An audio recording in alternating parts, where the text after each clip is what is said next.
नमस्कार दोस्तों और प्यारे प्यारे बच्चों, मैं हूं राजकुमार सिंह और मेरे चैनल सर्व शिक्षा विद्यालय में आप सभी लोगों का स्वागत है।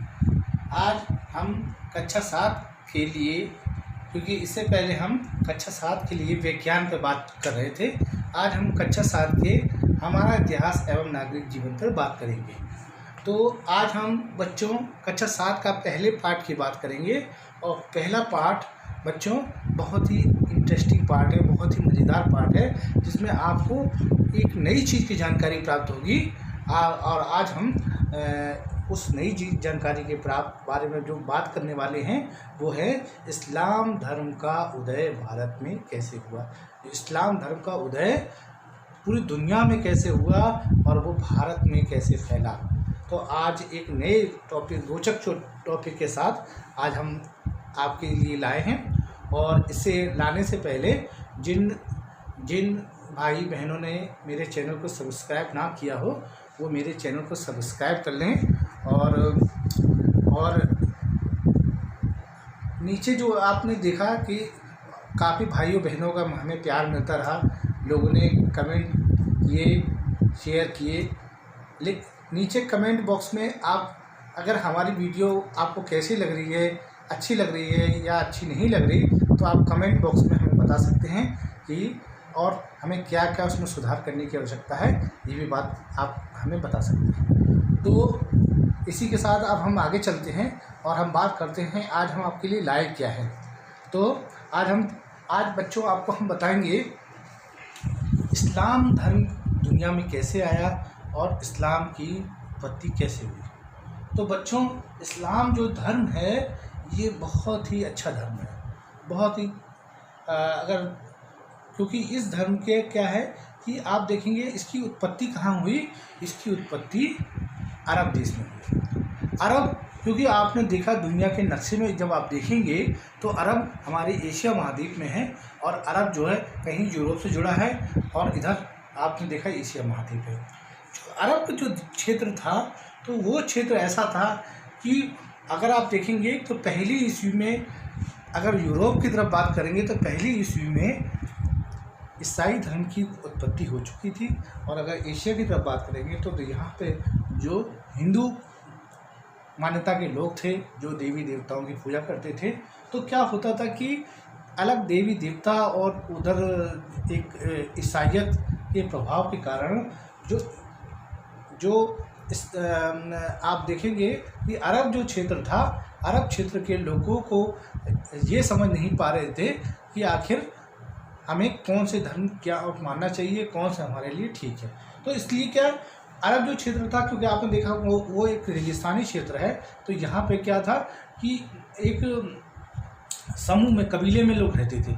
कबीले में तो लोग आपस में क्या करते थे, लड़ते रहते थे। देखिए संसाधनों का वहाँ पे क्या था, अभाव था। संसाधन जहाँ कम होंगे तो वहाँ संसाधन के लिए क्या होगा, लड़ाइयाँ होंगी। तो संसाधन वहाँ कम होने के कारण लोग आपस में लड़ते रहते थे और थोड़ा धर्म का भी प्रभाव था। तो कोई एक ऐसी चीज़ थी जो उसको एकता के सूत्र में बांध के रखे, उनको जोड़ के रखे। धर्म बच्चों हमें क्या होता है, धर्म हमें जोड़ के बांधे रखने का काम करता है। धर्म हम आस्था है, देखिए आस्था धर्म एक ऐसी चीज़ है जो हमें क्या करती है, जिसको हम धारण करते हैं और अपने व्यवहार में लेते हैं। अगर जैसे हमसे कोई ये पूछे कि अगर हमें किसी भी पूजा पाठ नहीं करनी, तो आप बच्चों बताइए कि क्या हम जल्दी उठेंगे, स्नान करेंगे? नहीं करेंगे। लेकिन हम धर्म से जब जुड़ जाते हैं तो हमारा एक आचरण बन जाता है, एक रूटीन बन जाता है कि सुबह सुबह हमें उठना है, नहाना धोना है, पूजा पाठ करनी है। तो धर्म क्या होता है कि एक शिष्टाचार से आदमी को जोड़ देता है और आदमी में एकता के सूत्र में बांध देता है। अब जैसे क्या होता है, हम लोग अब अपने भागदौड़ भरी ज़िंदगी में लोगों से नहीं मिल पाते। लेकिन क्या होता है, आपने देखा मंदिर है, मस्जिद है, वहाँ गए तो हमारे जो मिलने वाले हैं उनसे भी मुलाकात हो गई। दूसरा क्या है, धर्म ने हमारे लिए त्यौहार डिसाइड कर दिए हैं, त्यौहार है तो त्योहारों के माध्यम से भी हम क्या होते हैं, अपने बहुत दूर दूर सगे संबंधी लोगों से आपस में मिल जाते हैं। तो धर्म का बच्चों बहुत बड़ा प्रभाव होता है कि धर्म हमें एक दूसरे से जोड़े रखने का कार्य करता है। तो हम बात कर रहे थे इस्लाम धर्म की। तो इस्लाम धर्म, तो वहाँ पे एक ऐसे धर्म की आवश्यकता महसूस हुई जो कि क्या है, लोगों को एकता के सूत्र में जोड़ के रखे, बांध के रखे।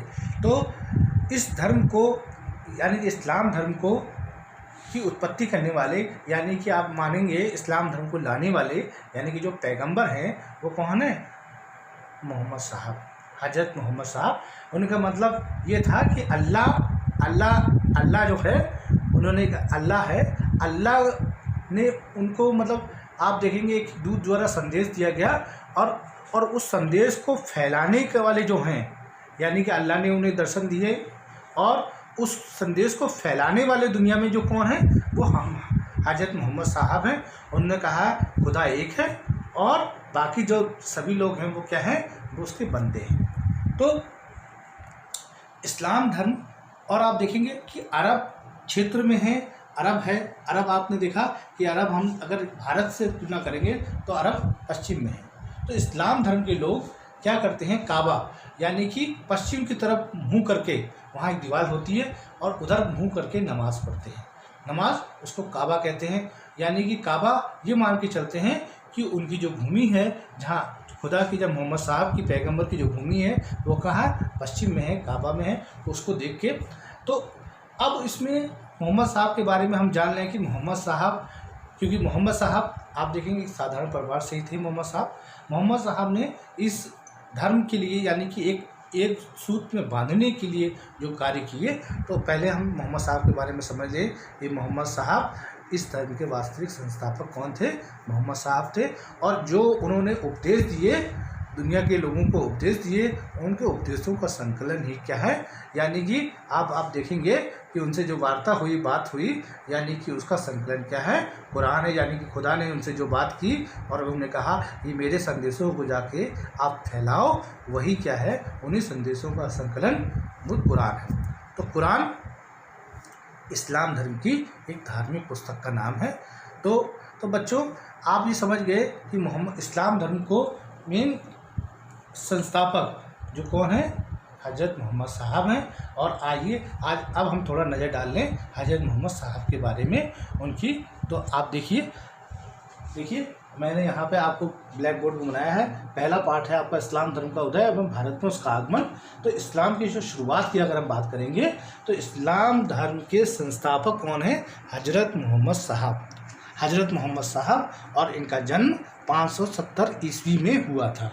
570 ईस्वी में हुआ था। और कहाँ हुआ था, मक्का में, मक्का।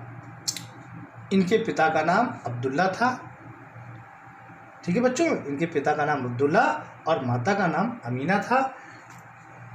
और बच्चों एक चीज़ और समझ लिए कि माता का नाम अमीना था, इन्होंने एक विधवा से शादी की थी, एक विधवा से जिनका नाम अमीना था, और उनसे एक पुत्री प्राप्त हुई जिसका नाम था खदीजा, वो फातिमा।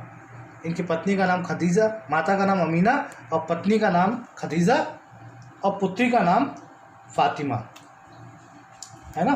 तो बच्चों एक बार फिर से समझ लिए, पिता का नाम अब्दुल्ला, माता का नाम अमीना, पत्नी का नाम खदीजा और पुत्री का नाम फातिमा। और जिससे इनका निकाह हुआ, विवाह हुआ, इनके दामाद का नाम अली था। तो बच्चों आप यहाँ ये समझने वाली बात है कि जब इनको ज्ञान प्राप्त हुआ, यानी कि जब इनको ज्ञान प्राप्त हुआ तो ये अपनी ज्ञान को फैलाने के लिए मक्का में जगह जगह पे गए और जगह जगह पे लोगों को बताया कि मुझे खुदा ने। तो होता क्या है बच्चों, आपने देखा कि घर का व्यक्ति किसी को समझाए तो आदमी नहीं सुनता। तो कहावत सुनी ना, घर की मुर्गी दाल बराबर। तो लोगों ने क्या किया, इनको पत्थर मार मार के कि हमें समझाने आए, तो लोगों ने इनके महत्व को नहीं समझा। तो ये क्या थे, मक्का को छोड़ के चले गए मदीना। मक्का को छोड़ के बच्चे मदीना चले गए। तो मदीना जब चले गए तो वहीं यानी कि 24 सितंबर 622 ईस्वी में ये क्या था, मक्का से कहाँ चले गए, मदीना चले गए। यहीं पे क्या हुआ, यहीं पे एक नया शुरुआत होती है जिसको कहते हैं हिजरत।